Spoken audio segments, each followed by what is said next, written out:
I'm Tracy Sabol. Tonight on EWTN News Nightly. Major missile strike. Iran attacks Israel amid warnings for citizens to shelter in place. We have the latest, including the response from Israel and the United States. The faithful in Lebanon. A Catholic priest tells us about daily life in the midst of war. Labor pains.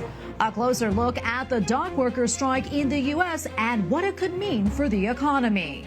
Plus, community notes.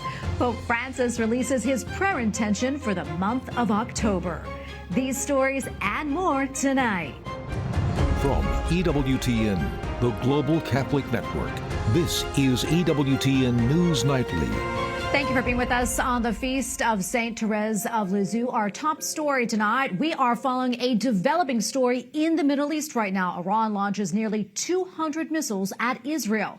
And President Joe Biden directs the U.S. military to aid Israel's defense against Iranian attacks and shoot down those missiles. White House correspondent Owen Jensen reports. Owen.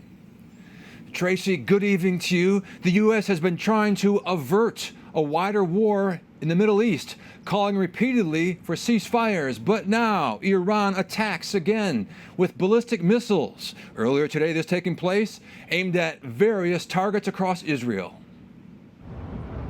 Oh, God. Okay, guys, we got to get off the roof. These are coming down right next to us here. Iran fires a wave of missiles into Israel, a sharp escalation of the months-long conflict between Israel and the Iran-backed terror groups Hezbollah and Hamas. The White House National Security Advisor Jake Sullivan addressing reporters. Obviously, this is a significant escalation by Iran, a significant event, and it is equally significant that we were able to step up with Israel and create a situation in which no one was killed in this attack in Israel, so far as we know at this time. As Israel ordered residents to head to bomb shelters and as air raid sirens sounded, Iran says it was retaliation for the killing of Hezbollah and Hamas leaders. At the State Department, spokesman Matthew Miller reacts. This was a brazen, unacceptable attack by Iran, and every nation in the world must join us in condemning it. Also today, an Israeli airstrike hitting a residential building near Beirut, not far from the Iranian embassy. Israel warned people to evacuate communities in southern Lebanon after it sent ground troops across the border to attack Hezbollah. Also today, moments before the massive barrage of rockets from Iran, Israeli police say several people were killed in a shooting in Tel Aviv. Police say the two suspects who were killed opened fire on a boulevard. We're also aware of reports of a terrorist attack in Jaffa that took the lives of a number of Israeli civilians and wounded several others today. Our condolences go out to the families of the victims. And Israeli Prime Minister Benjamin Netanyahu rallying Israeli citizens in what he calls the campaign against Iran's axis of evil, asking Israeli citizens two things. One, to strictly obey the directives of the frontline command. It saves lives. And second, to stand together. We will stand firm together in the testing days ahead. Together we will stand, together we will fight, and together we will win. Now, you may recall back in April, Iran directly attacked Israel, but few of its projectiles reached their targets. A U.S.-led coalition shot many of them down. Others failed at launch or crashed during flight. All this as concerns of a wider regional conflict are growing tonight. At the White House, Owen Jensen, EWTN News Nightly. And as the fighting escalates in the Middle East, millions of people are caught in the crossfire, including in Lebanon. According to the country's prime minister, Israel's recent airstrikes on the militant group Hezbollah may have already displaced 1 million people across Lebanon. Among those forced from their homes due to the ongoing conflict include some of Lebanon's Christian communities whose lives have been turned upside down by the violence in the region. Still, many Christians choose to stay and pray and hope that peace ultimately prevails. And for more, let's go to Father Talal Hashem, president of the Holy Spirit University of Catholic in Lebanon. Father Talal, good to be with you today. You're here in Washington, D.C. today, and fortunately safe, but that isn't exactly the case for many people in your country right now. Can you talk to us more about that and what life is like now for the Lebanese people? First of all, thank you for having me. Yes, our people in Lebanon are struggling today. They are worried, they are shocked, but they have faith and they pray, and we pray for them. Actually, I'm in Washington now, but I'm traveling back this evening, and we'll be there tomorrow because we have a community there that is helping those who are in need. Are you concerned at all? You said you're traveling back to Lebanon. Are you concerned at all about your own safety going back home? But to be honest, I'm one of those who are traveling and who are exposed to this political crisis and military tension in the Middle East. No, actually, to be honest, no, I'm not afraid. I would like to be there so we can not giving up together. Yeah, and this fighting is impacting everyone over there. I mean, you well know that. But Father Talal, can you specifically talk to us about how it's impacting the Christian communities in Lebanon and how they're coping with all of this? Well, our Christian community is a little bit far off the military tension. However, we have many Lebanese people who are Catholic that are near this tension. That's why we are worried. We are worried about them. We are worried about every human being in Lebanon, because there is a big difference between what Lebanese people want and what the political parties are behaving these days. Yeah. Father Talal, we're almost out of time, but I think it's really important. You mentioned faith. Faith is really important during a time like this. Can you talk to us more about that and maybe what you're telling your own people there?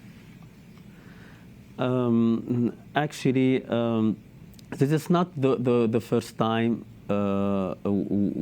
we've been through such a situation. That's why, because we believe, because we have a faith, because we have hope, and we are seeking peace and at least stability, our hope is to get this peace as soon as possible so people can live safely.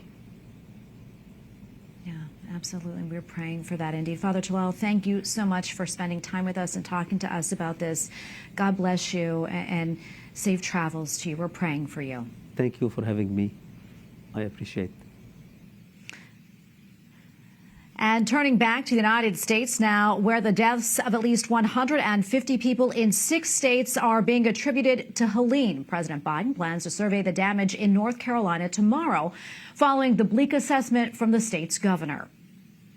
We know that the devastation brought by Hurricane Helene is beyond belief. Communities were wiped off the map. Dozens of lives lost. Hundreds of roads remain damaged or impassable. Communication has been difficult due to cell phone and power outages. Volunteers have fanned out in North Carolina, knocking on hundreds of doors in an effort to find missing residents. Yesterday, our volunteers with the Register of Deeds knocked on more than 300 doors to do wellness checks on community members whose loved ones have reported that they haven't heard from them or asked us to check on. We're still very much in active search and rescue. We're reaching out and trying to find those individuals who have still trapped in their homes.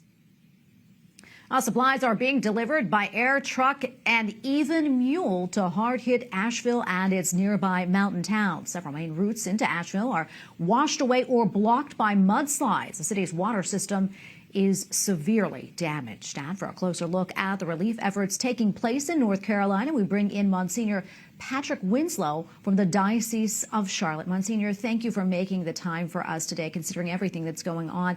Can you give us a perspective on the size and the scope of the affected area inside of your diocese? Well, for us, the impacted area includes 44 churches in more than half the counties that constitute Western North Carolina, the Diocese of Charlotte. And that's an enormous amount of territory. The territory all the way above Atlanta, moving a little more eastward toward Asheville. We have a large footprint in that region. The impact has been extremely difficult to process, in large part because we've had such limited and sketchy contact with people because the communication lines have been out, with the cell towers down, with roads being blocked, with bridges being out. So we've been communicating ever since the storm passed us in the hours of noon, 1 o'clock on Friday, making some contact with some people who've been reflecting really how tragic and how difficult circumstances are. And from that moment on, we've been mobilizing, getting our resources out to those people who are in need, basic things, diapers, baby food, water, things of that nature. And I know that you have launched an online appeal to help folks there. Talk to us a little bit more about that and what's been the response so far? So people are tremendous. They're actually calling our offices, wanting to know how they can give. We're going to be having a special second collection this upcoming Sunday at Masses. We have our websites, which are available, our Catholic Charities of Diocese of Charlotte website, which you can also get there through our charlottediocese.org website. So people are able to come to the Diocese of Charlotte in several different ways and be able to make donations, where we will make sure that those resources are brought to bear on the circumstances that the people are facing right now. Yeah, and it's so hard to believe. I mean, we see the images on TV or maybe online, but it's nothing like you see in person. And I know the devastation can really be a challenge on a person's faith during this time. How do you approach the emotional and spiritual side with the faithful as they're going through all this and in grieving processes? Many lives have been lost as well. It's a heartache, especially when people who are at a distance have their loved ones, their friends, and they can't reach them. They can't make contact with them. I mean, that's extremely difficult. Then you have the people that are there who've lost loved ones already. That's very disorienting, and it's hard to make sense of. And then, of course, you have the unknowns. We have a number of people where their identities we have their identities, but we don't know exactly where they are. And so we're not sure if they're safe or if they're in harm's way or by something worse has happened. And so this is just an extremely difficult position to be in. You know, as I reflect upon it from a spiritual perspective, I mean, my first thought is, in the midst of all this tragedy and difficulty, how through ordinary events of life on a regular day, the most important things that matter always seem to hide in plain sight. But as we confront these challenges, this darkness, these difficulties, how the things that matter the most start to come out of the shadows, loving our neighbor, relying on God, asking God for his grace and his help, just recognizing how frail we all are. And those things, I think, are inspiring our communities, inspiring the faithful of Western North Carolina and the Diocese of Charlotte. We're beginning to make some real inroads and bringing resources to bear. And we begin to see how the strength of faith is being able to really give people that hope that they need. Yeah, we definitely need that hope, and we're praying for everyone. Monsignor, before I let you go, can you just give that information again for people who maybe want to help out? Certainly. So the diocesan website is charlottediocese.org. We also have the Catholic Charities of Charlotte. You can link to it from the charlottediocese.org website. Those two locations, those two websites, are where we are receiving online gifts and donations to get resources to the people who need it. Yeah, it's so important. Monsignor, thank you so much for coming on and talking to us about this and praying for everyone down there in the Charlotte area, for sure. Thank you, and God bless you. Thank you. Well, as the Southeast recovers from Hurricane Helene, Georgia has yet another problem on its hands, a shelter-in-place order following a fire at a chlorine factory. Residents east of Atlanta were warned to take shelter if winds push the chemical clouds over their neighborhood. Atlanta firefighters are monitoring the fallout, urging anyone with irritation symptoms to please call the Poison Control Center hotline. The fire was brought under control on Sunday afternoon, and federal officials are investigating the cause of the fire. Well, tonight marks another milestone in the race for the White House. The vice presidential nominees will face off in a debate, and we can show you the stage set up for the debate in New York City. CBS News will host the matchup beginning at 9 p.m. Eastern. This is expected to be the only debate between Democratic Minnesota Governor Tim Walz and Republican Ohio Senator J.D. Vance. Vice presidential debates not always made a big difference, but this time could be different, with polls showing a close contest. While former President Jimmy Carter turns 100 years old today, he is the first American president to reach the century mark. The Georgia native is known for being public about his Christian beliefs and his public service. He has authored 30 books, mostly related to his faith. He also is celebrated as the first president to welcome a pope to the White House. That was back in 1979. Happy birthday, Mr. President. And we have a lot more still to come on EWTN News Nightly, including impact on the economy, how the dock workers' strike here in the United States could have an impact on your wallet, and the inauguration of the first female president of Mexico.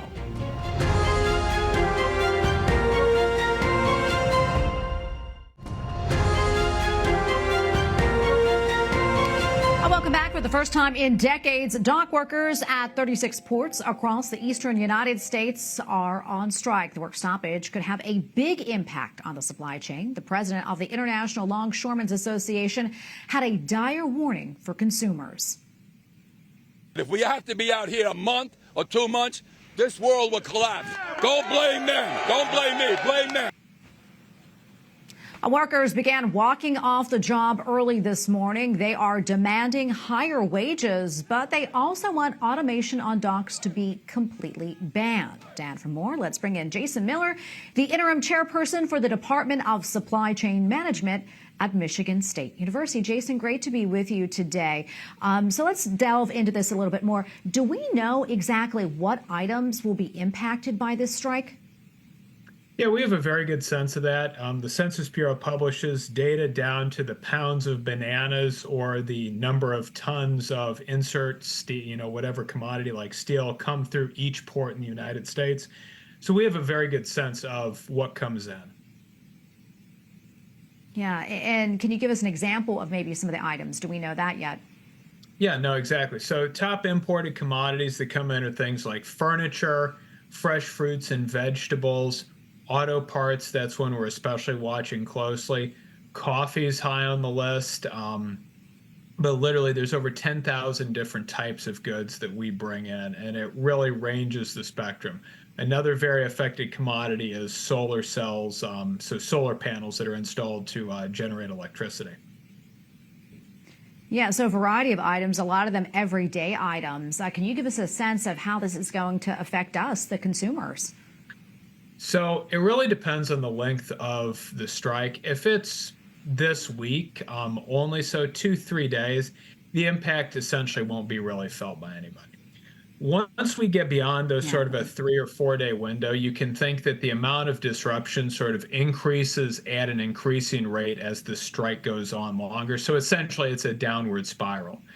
My sort of rule of thumb is if we get into sort of the 2-week period, that's when we'll start to see more systematic shortages of certain items. So let's say imported European wines or beers, potentially certain fresh fruits that will start to affect the consumer. But again, on a rather isolated scale, because the vast majority of, let's say, foods or beverages that we consume here, we make here. Talk to us about the sticking points here for the longshoremen. We had mentioned, higher wages, and they don't want automation on the docks. But what are they talking about when they say higher wages? So the ILA is asking for approximately 77 to 78% wage increases. USMX, the group they're negotiating with, has recently raised the offer to 50%, but the ILA has already rejected that, and that's a 78% increase over the next 6 years of that contract. Wow. Any sense of, them coming to the middle on this agreement or not? Do you think they'll be able to come to a negotiation point soon? I would like to hope they come to a negotiation point soon, but I do think it'll take a little time because of the intricacies with how container operations work in the United States. Every dollar of additional pay raise is essentially a dollar that comes out of the ocean carriers' pockets. And so, them offering, 50% and having that rejected, each additional dollar essentially is reducing their profitability. And while the container operators like Maersk and Mediterranean Shipping Company did have record profits in 2021 and 2022, and also in 2024 due to the Red Sea crisis, they are, essentially these have been sort of one-off events. And so each additional dollar they're paying, that's not a dollar into their pocket. And so, right now we're at loggerheads. Also, it's important to note that the U.S. ports are very inefficient compared to the rest of the world. Of the striking ports involved, the World Bank and S&P Global rank Charleston as the most efficient, and that is the 60th position in the world. Savannah of the striking ports is the least efficient at a shocking 398th. So U.S. ports are very inefficient. Wow. One of the reasons for that is the very limited amount of automation. Yeah, well, this sounds like a really actually complicated situation. We hope it gets worked out soon. Jason, thank you so much for coming on. We appreciate it. Thank you for having me. All right, now to Mexico, where Claudia Sheinbaum takes the oath of office, becoming the country's first female president.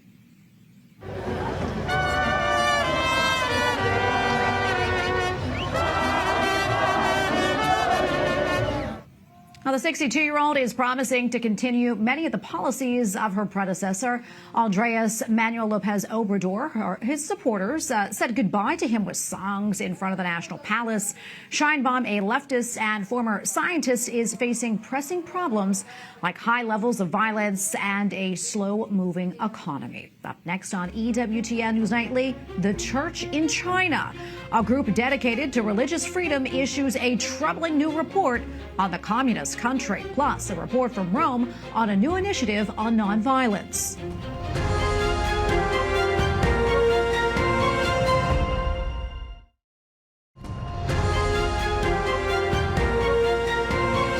Report says China is moving crosses from churches and replacing images of Christ with pictures of communist leader Xi Jinping. The U.S. Commission on International Religious Freedom also says the Communist Party is trying to, quote, forcefully eradicate religious elements that the party deems contrary to its political and policy agenda. Pope Francis releases his prayer intention for the month of October. In it, he calls on the faithful to take responsibility for the church. Todos los cristianos somos responsables de la misión de la Iglesia. In the video message, the Holy Father emphasizes his invitation for every Christian to walk together as a community, adding that we are all responsible for the Church's mission. Pope Francis also asked for the prayers for the Synod on Synodality. And finally, tonight, a new initiative in Rome is promoting peace for the Catholic Institute for Nonviolence, launched on Sunday with help from two cardinals.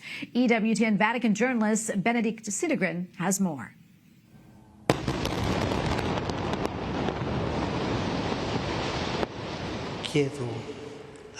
I ask all parties to cease fire immediately in Lebanon, in Gaza, in the rest of Palestine, and in Israel. Nonviolence is at the heart of the gospel and the teachings of Jesus Christ. Pope Francis has many times appealed to all parties involved in ongoing wars to lay down their weapons and to seek peace. Given the challenges presented by these current conflicts and terrible violence, the Catholic peace movement, Pax Christi International, has inaugurated a new initiative for nonviolence. And the Catholic Nonviolence Initiative started 8 years ago as a way to influence our church bodies, because we are a Catholic movement, peace movement. And in our dialogue with other faith organizations, we found that we need more understanding about active nonviolence within the church. As the world is facing the rise of authoritarianism and the decline of democracy in many countries, it has become more important than ever to invest in alternatives to war and violence. So that the new initiative strongly advocates for nuclear disarmament and for a just peace in the Holy Land. We're in the middle of a nightmare now in the Middle East, where retribution on both sides is cascading. We just, in these days, have seen it now erupt in Lebanon. And this is a cycle which does not seem to be nearing an end. My hope for the Institute is that it might yield a broader understanding of how choices for nonviolence, active nonviolence on behalf of justice, can be as effective in many situations as a recourse to violence. And certainly it's more in keeping with our Catholic faith. While there are some rare cases of legitimate armed defense, Cardinal McElroy explained that this must be pursued only after true nonviolent efforts.